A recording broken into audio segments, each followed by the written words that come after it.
This is called How Do You Embrace Your Inner Resiliency Ninja? And you may be like, well, what is a resiliency ninja? Essentially, it's someone who approaches the challenges in a way that does not stall progress or profits. And for those of you who are in a change management role, you know that if people get obsessed with the obstacles and they don't approach it in the right way, then that's exactly what happens. We stall profits for the company, and individuals, department, and organizational levels will get stalled as well. And that's what we want to try to avoid. Now, in terms of the concept of resiliency ninja, you may wonder how that came to be. Well, I went through this decade of hell that I'll share with you in a few minutes. And I always felt, and maybe you can relate to this, that there was on alley. So I was out in public, showing up for my clients, having a smile on my face, rocking the stage. And then there was off alley, which was getting into the car that had my mom driving me and passing out for the next 2 or 3 days because I was in so much chronic pain and so exhausted, and all of the pieces that went with that. And it kind of made me feel like if you were to watch one of those old cheesy movies from 1962 with like big bad guy, like a ninja guy or girl, and they'd be walking down the street and everything would be calm, cool, and collected.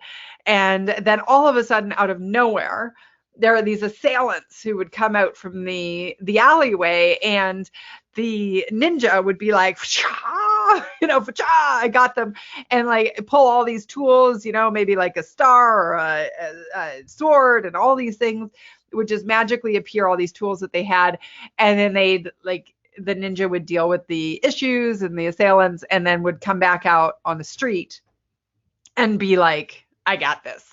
All is good. So that was sort of the original image that I had for Resiliency Ninja. And I feel like every one of us is showing up like that. So whether you feel like you're playing a great big game of whack-a-mole every day, and you are, swatting down one problem in time for another to erupt, and then you've got all your work responsibilities and a never-ending to-do list, and you've got this huge, conflicting priorities, and you want to have a family life, and you want to do self-care and all of that. And if we don't know how to approach those pieces of life, then of course we can get really stressed out, and the risk there is we lead towards burnout. So when we create a resiliency ninja culture for our own life or at work, what ends up happening is you're able to metabolize unhealthy stress faster. I'm always really focused on sharing with people that it's not about taking away the stimulus, the challenge that comes at you. We need to accept that those are always going to be there. The resiliency ninja movement is about assessing the situation that you have, removing that emotion, and adapting in the situation, and then acting in the right way to move forward and not allow it to cloud the results. So metabolizing the unhealthy stress faster, because there is healthy stress. The next result of being a resiliency ninja is that not only will you enjoy your personal life and your playtime more because you'll make time for it, and my hope for you is we'll alleviate the guilt that you feel when you're doing things for yourself, when you know you have a great big to-do list sitting there eating away at you, and you're sitting on a Friday night watching a movie and you don't want to work. That's okay. We want to embrace that time. And the other piece is loving going to work. When we don't get bogged down in all of those challenges and all of the things that keep us grounded in problems, and then we can look at it and go, okay, even if I have these challenges, I'm still loving it. And that is the key piece. You're operating from a place of optimistic confidence. You know that you have the right perspective, you have the right tools, And whatever happens, you absolutely can get through it, and you can, persevere and be stronger because of it. So I think what I want to do now is just share with you. I know that we've got, I'm going to put back on my, oops, let me go back. I'm going to put back on my screen because I want to share a little, I feel like I want to see you. So my story of resilience, and I don't want to spend a lot of time on this, but I want to also give it a caveat that I only tell my story so that you can see your story in it and be inspired to become more resilient, and really look at how do you be resilient, because there's no one answer for everyone, which is why I talk about concepts and formulas with my clients so you can fill in the blank with what will work specifically for you. And my decade of hell really started, I would say, when I lost my dad. Now, he was my best friend and sounding board for the first 30 years of my life. And I know that it's very natural. It's a, course of life to lose your dad, to lose a parent. The challenge is I'd had so many other things happen along the way, and I won't get into all of that, but I didn't have the coping capacity. I didn't have the tools to know how to process that. And I was so afraid of negative emotion that I refused to feel the true grief. And when we don't process the big things that happen, and this is one of the concepts I'm going to talk with you a little bit later, and we magnify and we can get lost in all the stuff that doesn't matter. And that kills our resiliency capacity. So that was the beginning. I went on, I had a surgery that I'd had before. It was a simple cyst and it went wrong. And so it caused some permanent neuropathic damage, and I had 5 more surgeries after that to try to fix the first, another one with complications.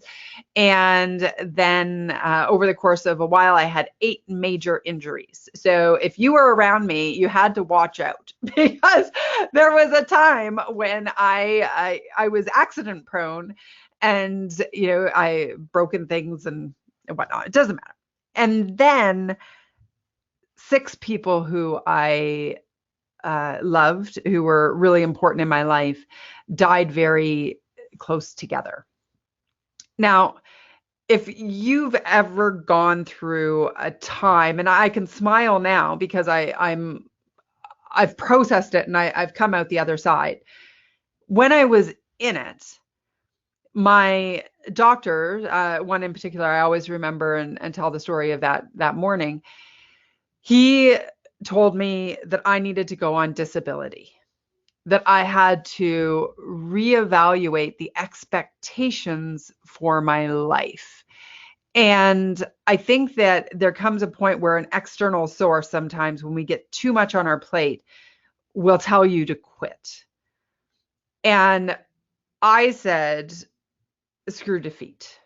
Except I wasn't confident at the time. I was a blithering like, I'm not going to give up, right? It was not a good time in my life. But I did leave there, and that was a magical moment for me because I decided that I was going to put my business consulting hat on and figure out resilience. And I had no idea I would one day be teaching resilience. I just needed to figure it out for me. And so I looked at all of the pieces of the puzzle so that I could formulate ultimately these experiences. So that's where I came from. And there are lots of cute stories that will illustrate the need to be resilient because I messed up a lot, but we don't have time for that. So I'm going to go back to the show and turn that off. Okay. So that's a little bit about my road to resiliency ninja. And you may be thinking, well, when do I need to be resilient? And the thing is that I think we underestimate the number of challenges that we chronically face. Every day we are in varying degrees dealing with the crap going on in our lives. And when we look at this image that's on your screen right now, you're change management professionals, and you know that there are other people who you're working with who are really struggling with dealing with unwanted change in an organization. Most change is not wanted. We already know that. People want to be connected to their own, like to what they know, their elephant brain. Harvard Business Review had an article out, which I thought was fascinating.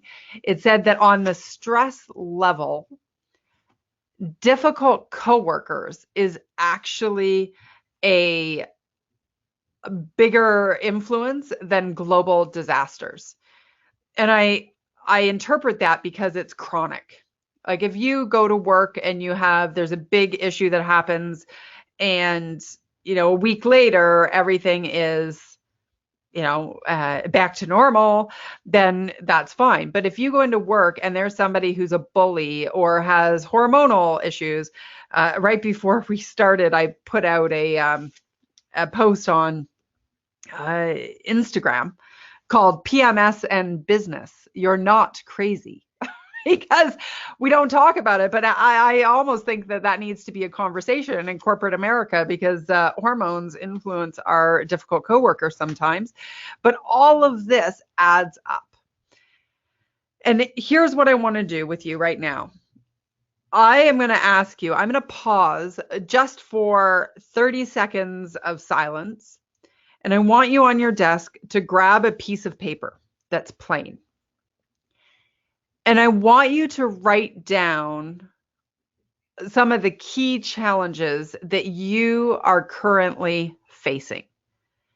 Just write them down along the left-hand side of a piece of paper, down in a list format. And the reason I want you to do this, so as you're doing that, I'll share with you, is because we're going to go through a concept in a few minutes that's going to hopefully change how you perceive the problems that you're facing. And so I want this to be about you. Now, you could make it about your organization if that's your choice, no problem. But right now, this is the key. Put it down about you. So I'll give you a second to do that. So what happens if you're not? Number one, burnout. That is obviously not a good thing, and it's doing. The other thing is walking on eggshells. So constantly feeling like, when's the other shoe going to drop? And you know how culture can be when this happens. So it's like all of you have worked through change, and I don't even have to explain that. But the big key is ultimately, if you're not resilient, you will be unhappy. So what happens is resilience. So there's a lot of research around resilience. And actually my recent podcast was with a lady by the name of Jillian Mandich. And she just did her PhD on happiness. And one of the things that we talked about was the importance of resilience in your ability to actually be happy. That is important. But then people say to me, like, because happiness is like where we're all trying to get to, right? It's this pinnacle, this goal. And so then we say, okay, well, then we need to be resilient, but we don't really necessarily know how to be resilient. And some days we have really crummy days, and then we judge ourselves. Maybe you can relate. This is how I was. We judge ourselves for not being happy. And I truly believe that if you or your team is not acting in a very resilient way, in a culture way of being resiliency ninjas, that it's not your fault. And here's why. Number one, society sets us up for the wrong expectations. We are told, and how many times have you heard this? To bounce back. Don't worry, you'll bounce back. And the reality is you can't bounce back, because the very nature of change, and there's no group that I could talk to who's going to get this more. So I love talking to all of you. Is because the whole essence of change is that the old way of doing things no longer exists. And yet we use these cliches like I'm going to bounce back, and then we're trying to go back to the way things were, and then we're setting ourselves up for failure because the way things was doesn't exist anymore. And so for me, I was constantly trying to quote unquote bounce back to the time before I had chronic pain, to the time before the surgery. And so I spent years looking for some magic snake oil instead of trying to figure out how do I deal and cope and minimize my pain through today's reality and today's lens. And so I hope that if you're, feeling like bouncing back is not where you're at, but maybe some of these other cliches are going to work for you too, or you're going to feel. Time heals all wounds. No, it doesn't. Not all of them. Just breathe or get over it. How many times have you come home, had a really tough day at the office, and there's drama going on, there's stuff going on, and your spouse or your kids or just a friend says to you, just get over it, and you're like, but I can't get over it. And I think we were taught from a very early age to just skim over our problems and our challenges. So think about it, when you were younger, you would fall on the playground and skin your knee.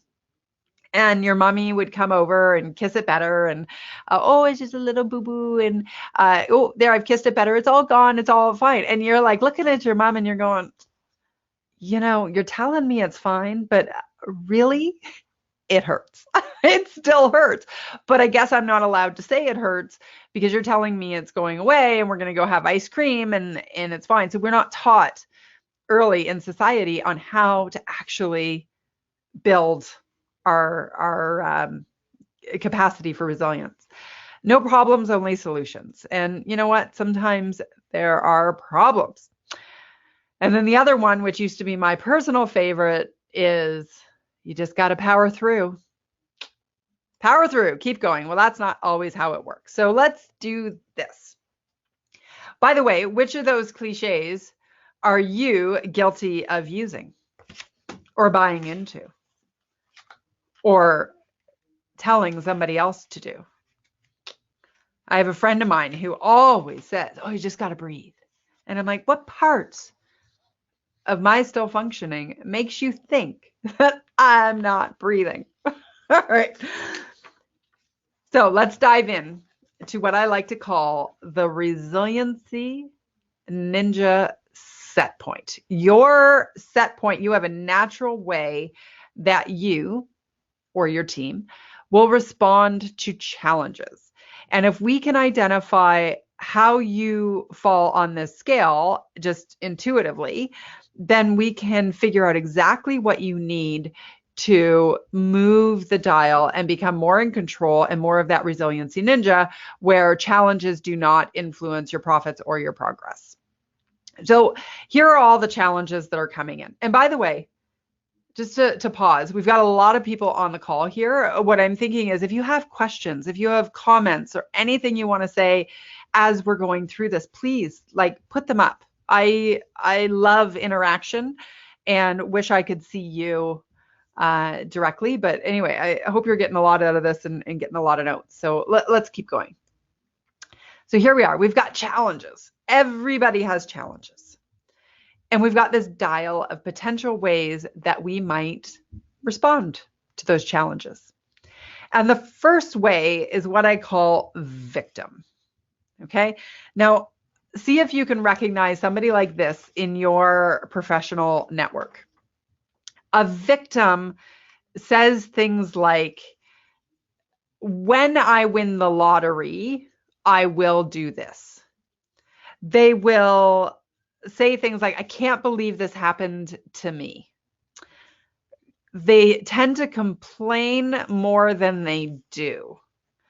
Right? You would recognize someone who's a victim because they're probably still complaining about a change that was made to something that you believe is little and non-consequential in the world, but it happened 2 years ago and they still remember.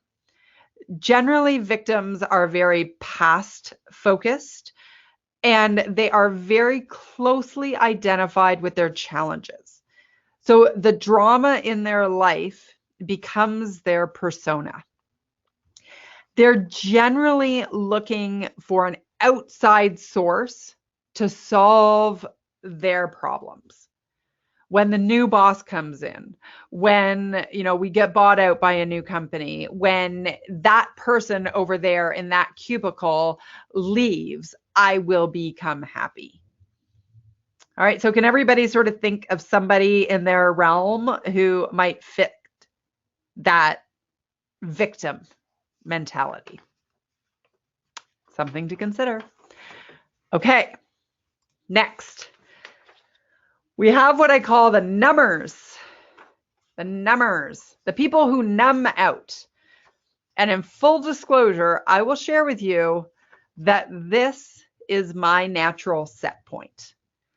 If I weren't practicing the Resiliency Ninja formula, if I weren't actively every day challenging myself to not allow my challenges to influence my identity, I would be here. This would happen in my life. So for people who are numbers, the natural set point says, if I ignore it, it will go away. So they'll say things like, oh, whatever, or it is what it is, no big deal, I'm fine. Anybody recognizing this in themselves? Eventually, what happens is a bunch happens, and then you wake up and you go, oh, shit, what happened? I skipped part of my life. And the people who go numb, and I know this to be true because I've been there, you go through the motions of life without ever feeling the emotions of life. And it's so sad because it's like life just kind of passes you by. And so but here's the beauty. So the victims are the hardest people to move up the dial. Numbers, they can wake up and go, oh, and then be invigorated to go and move, which is what happened with me. Okay, so something that just be at some point you flip the threshold, you go over and you go, no, enough. And then you have to continually fight to go down. So they tend to, like, for example, if the mail comes and it has like an overdue notice for something, they won't open it. I'll just be like, I'm not going to do that. I don't want to deal with it, hoping it goes away. And often avoids difficult conversations. So think about, who do you know who would be considered a number? Like Allison Graham over here. Obviously, I have learned how to become a resiliency ninja, which is what I'm going to share with you. The next piece is what I call reactive. And this is where most of us as professionals live. And it's a very interesting place because, quite frankly, you can have a pretty good life living in reactive mode, except eventually it'll get too much. It'll become too much. You'll be resentful. You will, get burned out, stressed out. A really great, perspective on the reactive person is that they are most defined by their to-do list. Okay, so I'm so busy. So they would glorify being busy, wear it as a badge of honor, and instead of just dealing with what has to be on it. So they're constantly under stress. So a lot of professionals you would recognize here, they have a high threshold for coping, but there's no wiggle room. So the risk is that when something big happens, you get a diagnosis, a parent gets sick, a child gets ill, something happens, you lose a contract, what else could I think of that could happen here? Maybe you get some pain like I have. There's no wiggle room. So that's why you're so at capacity. You're just one problem away from getting knocked off your axis.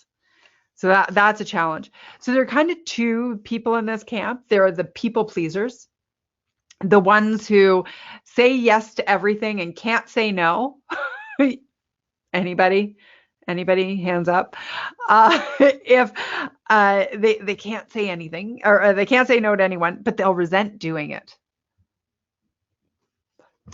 They'll just do it with a smile on their face, but deep down they're like, why did I say yes to this thing? And the biggest thing, and the thing that makes me so sad about this category, is that you're not going to love the process of life. Life is about doing, not about being, when you live in this category. And our real true joy and our confidence comes from being and soaking up everything that happens around us, change, challenges, all of it's on the good side, and then moving forward. But when we're in this reactive mode, it doesn't work. So over here on this side is resiliency ninja. You accept challenges. You know they're going to happen, and that's okay, because you have a toolkit that is much like that ninja. Out of nowhere, you're going to bring, you got the star, you've got the sword, you've got the karate chop, the, roundhouse kick, you got it all. And you're going to swipe it out of the way, and then you are quickly getting back on your path. And I think I said earlier, it's really important that being a resiliency ninja is not about not having problems. And it's not even about not having bad days.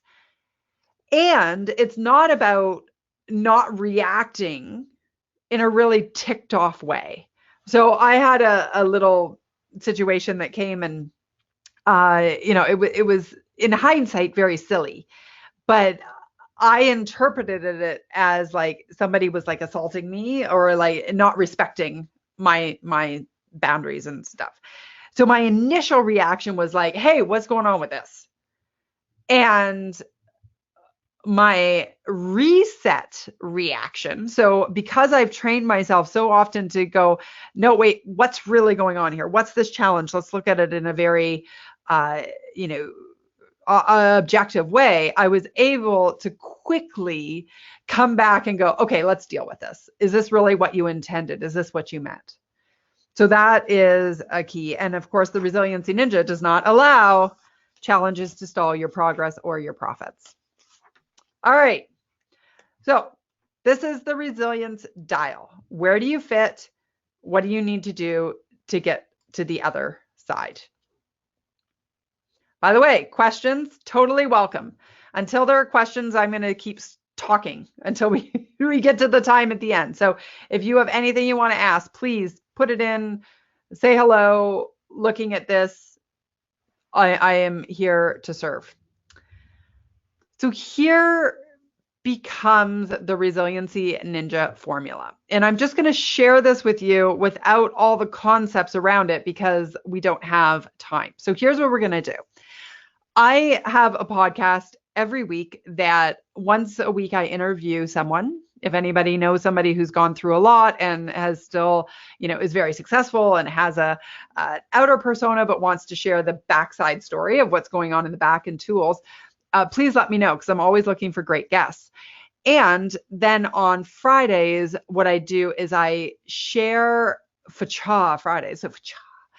And I share different insights that will help you as a concept on becoming more resilient with my definition of resilience, which is pretty much everything under that self-help umbrella. So everything from who are you surrounding yourself with, and networking and creating an army of allies and solid, profitable relationships, to how do you deal with the inner critic and turn that voice in your head down and make it one of your allies.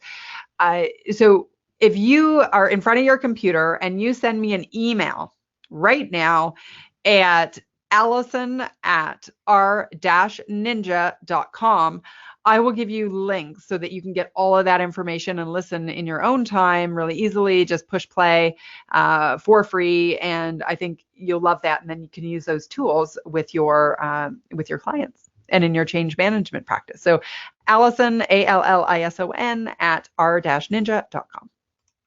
All right. When I was, let me just double check our timing. We're good.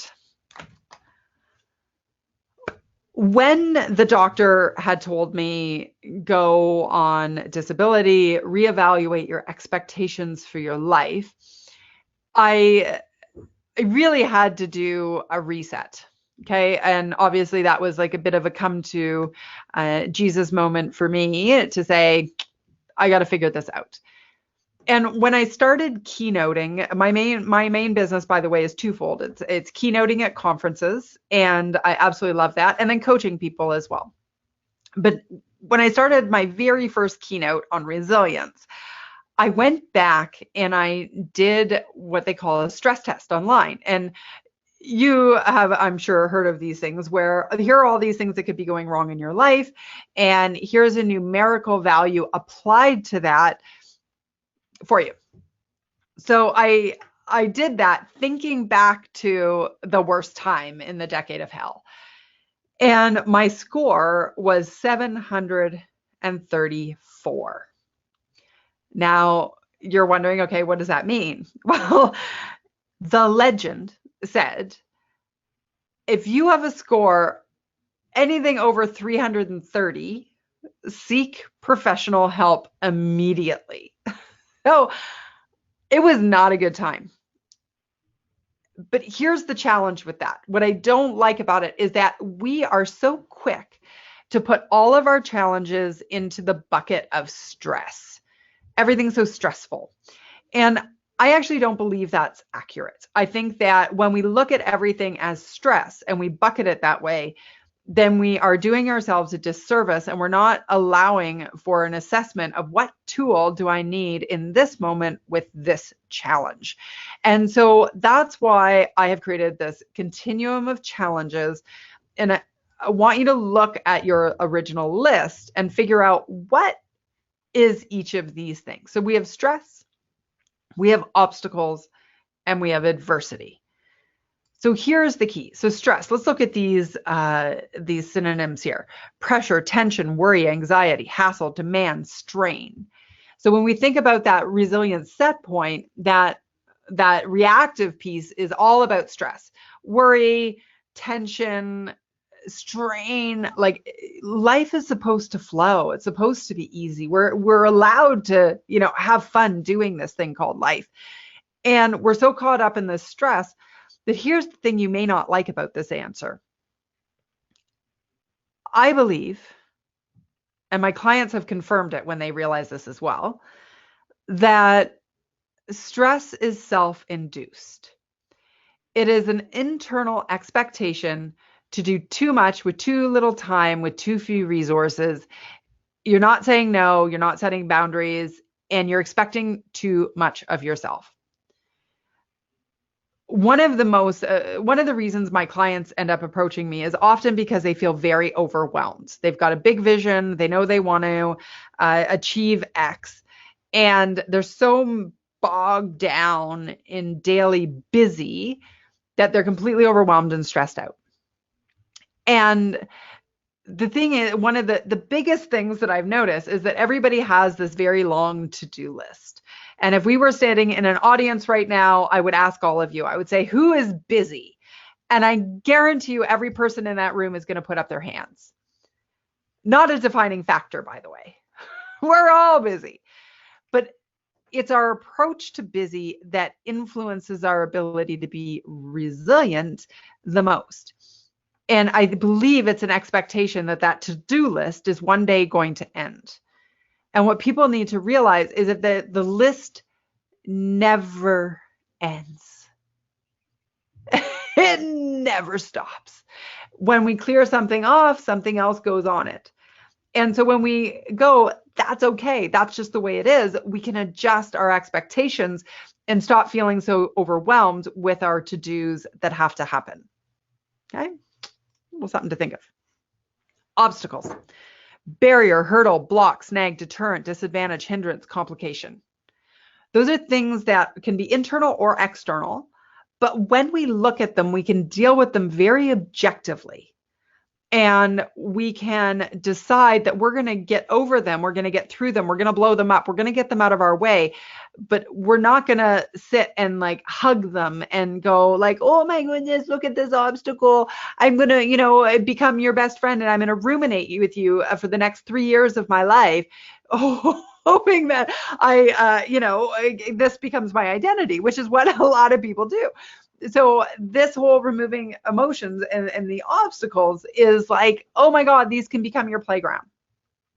When we stop expecting them to disappear, when we look at them from an objective perspective, we assess the situation, we adapt to what the reality is that we have in front of us, and then we take appropriate action. We are in control. We are living on this side of the set point of the dial, or this side, whichever way you're facing me with the reverse in the mirror, in the camera.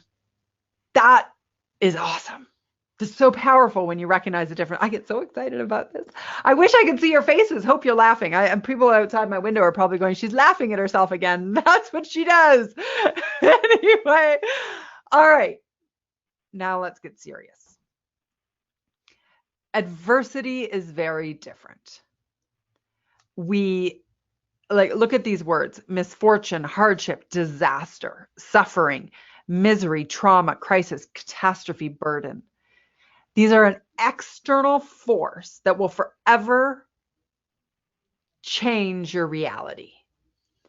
You can't experience it, but it's like, this is when somebody's passed away. This is when you, maybe the company goes under, or you lose a major contract, or you lose your job.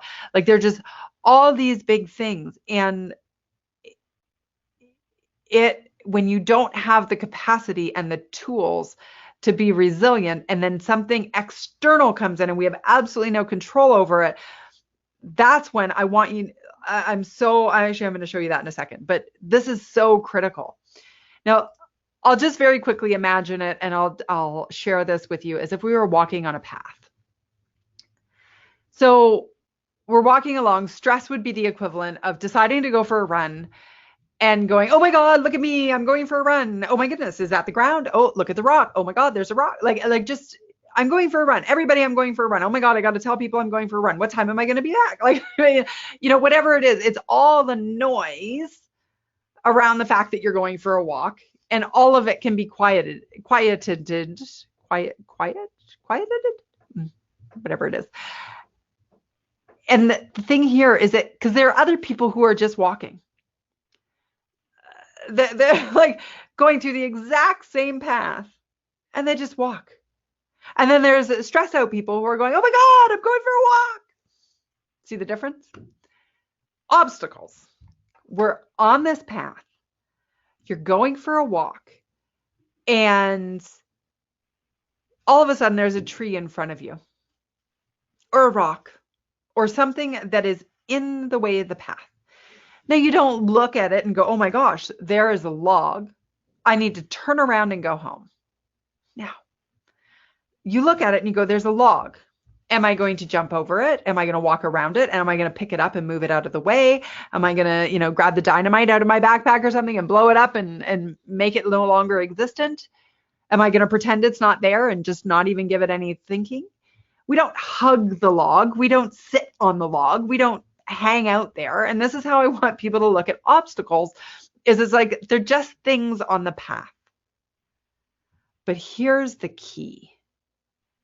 The path still exists. So you're walking along, that obstacle does not need to change the fact that you're going for a walk. You can still go for a walk. It's just now you got to get over this little stick. Adversity. Very different. Going for a walk, there's an earthquake, and in front of you is a sinkhole. The path no longer exists. And that's when we need to stop, heal any cuts and bruises that may have happened in the earthquake and from the ground falling out from in front of us.